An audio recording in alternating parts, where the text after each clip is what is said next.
अस्सलामुअलैकुम दोस्तों, ministry of health के मुताबिक वजारत सेहत की मोबाइल एप्लीकेशन बराए कोरोना वायरस जो कि कोरोना वायरस की अपडेट देती है 63 जिसका नाम है वो अंडर मेंटेनेंस है। इसलिए ये ऐप अब काम नहीं करेगी। जैसे ही इसकी बहाली हो जाएगी ये अपना काम दोबारा से शुरू कर देगी।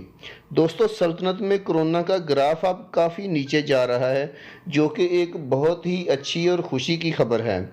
आज मिनिस्ट्री ऑफ हेल्थ ने 354 कोरोना के नए मस्बत केस रिपोर्ट किए हैं। इनमें 299 ओमानी हैं जबकि 62 नॉन ओमानी हैं। टोटल केस जो हैं ओमान में कोरोना के वो 81,067 हो चुके हैं।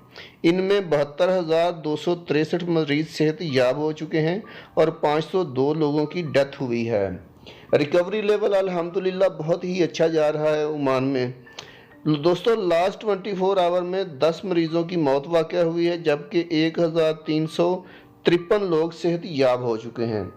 दोस्तों, मेरा वीडियो बनाने का मकसद आप लोगों की रहनुमाई करना है। वीडियो अच्छी लगी तो लाइक करके चैनल को सब्सक्राइब ज़रूर कर दीजिएगा ताकि आने वाली इन्फॉर्मेटिव वीडियोज़ बर वक्त आपको मिल सकें।